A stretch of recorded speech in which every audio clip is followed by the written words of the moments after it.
Hello and welcome back to Building on a Budget Models. I'm Thomas and this is the third and final part of the Red Bull Racing RB8 Sebastian Vettel in 1/24th scale by Revell. Now, I'd painted and decaled the front wing section here in a previous video. It was then clear coated before I then started to add some of the other parts. Need to test fit this first, and then I used a tiny amount of foam safe super glue. Part of the reason this needed to be clear coated was to make sure that the super glue didn't damage the decals. There are then carbon fibre decals which go on the side here.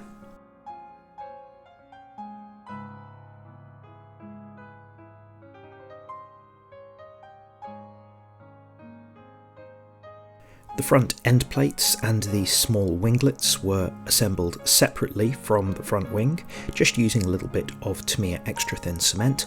I found that this was simpler than the recommended method in the instructions. There's a small total decal which goes on the side of the end plate, and then these Red Bull decals.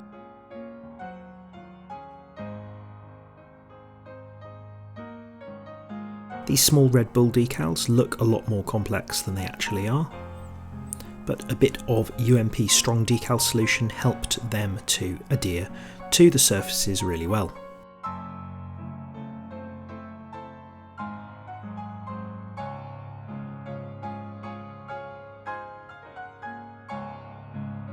Make sure that the decals line up really nicely.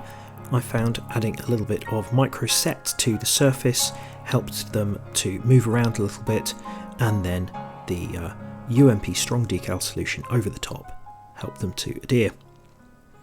And as you can see here, the position of these is really nice. Just a small amount of thin cement on the underside of those, and they secured really well. There's another small winglet which goes here at the front. These are just blue with no decals.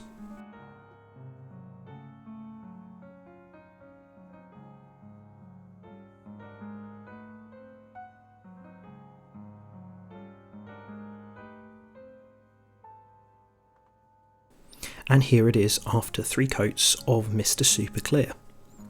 Very happy with this, looks really nice.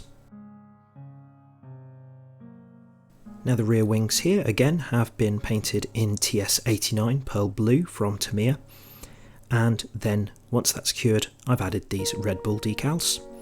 I looked at pictures of the real car because I wasn't happy with the position of the decals as suggested in the instructions.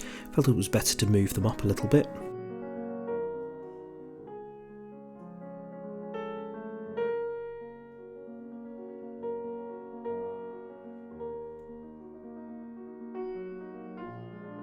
The TS89 goes down really smoothly, so these decals were able to work very well onto that surface. Then there are Infinity logos which go onto the back.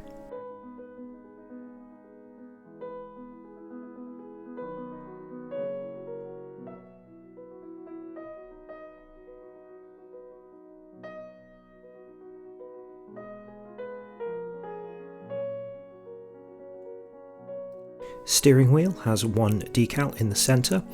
The handheld parts of this need to be in matte black. And then you attach it to this sort of paddle section for the gear shifter, and then there's a little one that goes on the back. I think this looks really crisp and clear, and then that just clips onto the seat, which I'd built in a previous video. There are small holes which can be drilled out in the disc brakes, and then they were painted in matte grey primer. Calipers were done in silver from Revell.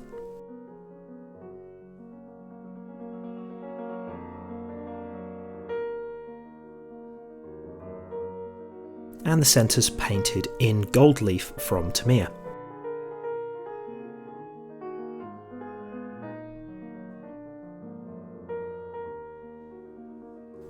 You won't see much of these details as these are closed inside the wheels, but it's still nice to know it's there. It's a very small visor which goes on the inside of the cockpit. Make sure to sand it to ensure it fits well. This just fits on the inside of here.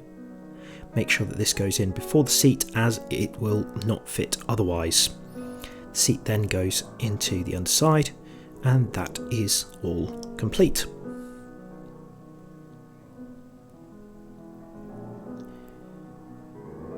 Next we return to the wheels. There are some very small Red Bull Racing decals which go onto the brake calipers. Then the wheels themselves were painted in silver paint from Halfords. And there's little tabs to make sure that these go into the right place.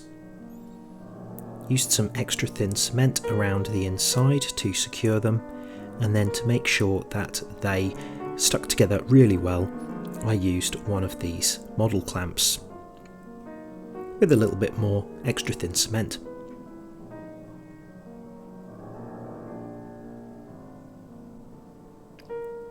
The front wheels were made in exactly the same way.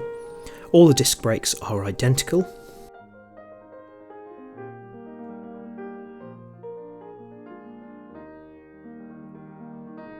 I did the centre locking bit in gold and then added a little bit of black Tamiya panel line accent around the outside of that. There are OZ decals which go onto the wheels. When I looked at the real ones, they only had them on 3 parts of the wheel, unlike 4 which are demonstrated in the book. Then added the tyres. I quite liked the unused look rather than making them race worn. The front wheels have got more OZ decals, and of course the tyres are narrower.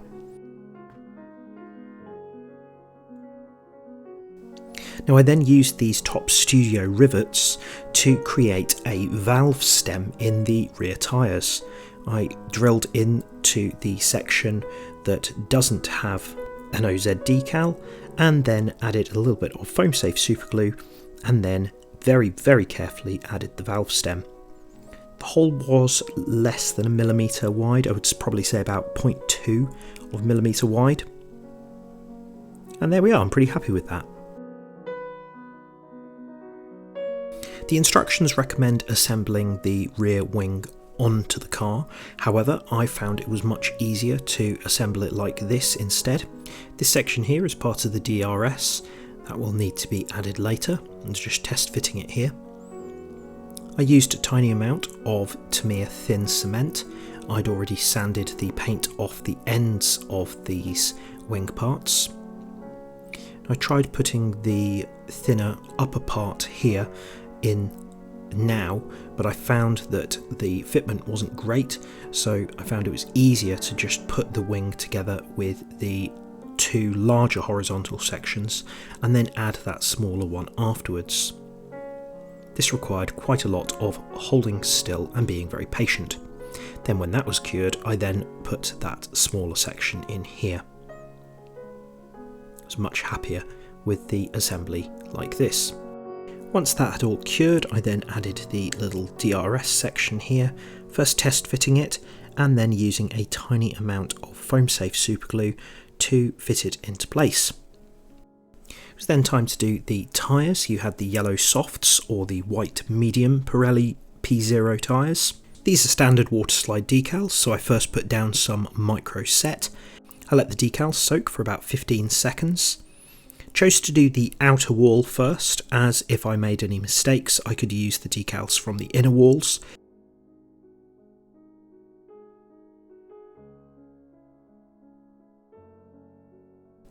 I put down some micro sole on top of it and then gave them a bit of a blast with the hairdryer on a low setting. This is how it looked at the end, and I'm pretty happy with that. Now that the seat was in place, I could add the front suspension. This had all been painted, decaled and clear coated in a previous video. There isn't actually any place for these to glue, but the fitment is very tight, so make sure it pushes right the way up to the top. Then these little arms here need to be plugged into a hole in the side of the nose. I found that I had to drill that hole wider a little bit, and then they fit into the side of the sort of wheel hubs. under the side of the nose here is done in matte black.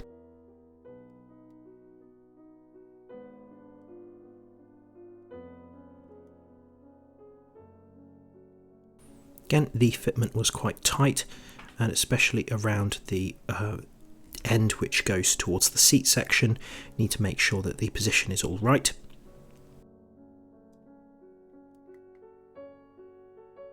I used a sharpened cocktail stick with a tiny amount of Revell silver acrylic to pick out the rivets in the bodywork.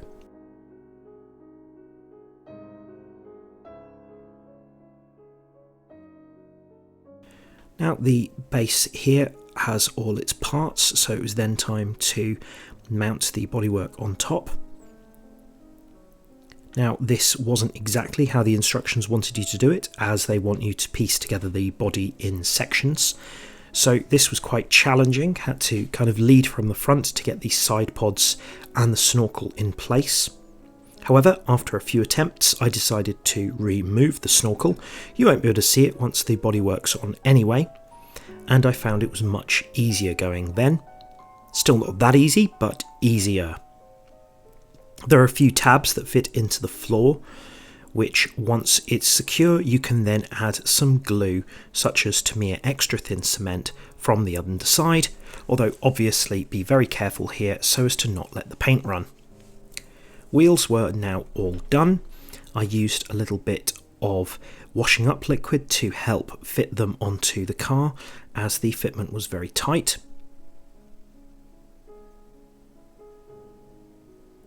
And the rear wing slots into place using the two leg supports and the central support which goes into the rear behind the engine. This didn't need any glue at all. If you're doing the Indian Grand Prix version, there is this extra wing section here which goes under the nose. That had a carbon fibre decal for it. And then the front wing goes on like so.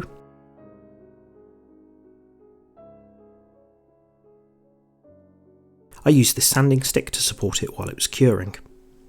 I realised that I'd forgotten to add the cooling ducts for the wheels at the front.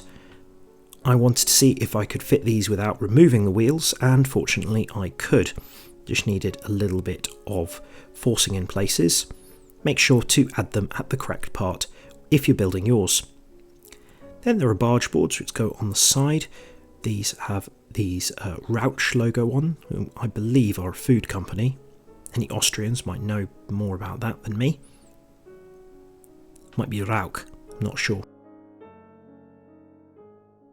And the same on the other side. There's a little marker on the top.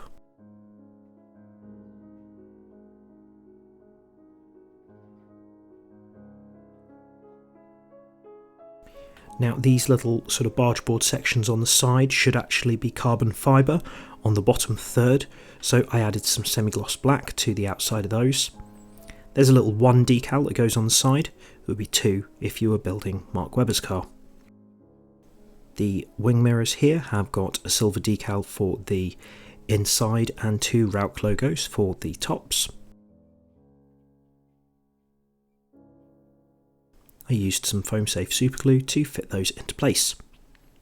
The rear light has silver on the rear and some black marker pen around the outside.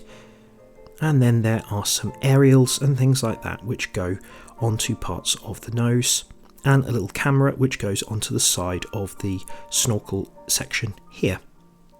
This as well had carbon fibre decals. And there we have it. Let me know what you think in the comments down below, but now for the BOAB score. For value, this kit was second hand for £30, which is good value, but unfortunately the kit is no longer in production. It does go for much more than that. I'll give it a 4 out of 5. As for assembly, much of it is easy, but the decals and the aero parts are not for the faint-hearted. I'll give it a 3 out of 5. For accuracy, there are decals and parts to recreate the cars used at 3 different Grand Prix in the 2012 season, so that's 5 out of 5. For quality, a contemporary Revell kit like this is much better than older kits. For part count and decal quality, this gets a 4 out of 5. As for legacy, this car helped Sebastian Vettel and Red Bull win their 3rd titles in a row, so it's 5 out of 5. Therefore, this car comes to a pretty solid 21 out of 25. It's definitely one of the best Formula 1 kits Revell have ever made. It's just a shame that it's also their most recent. Revell should really get on and make some more Formula 1 kits. It would be nice if they switched over to 1/20th scale. Thank you very much for watching. Please do leave a comment down below, like and subscribe, hit the bell icon to keep notified for future builds, and I'll see you soon.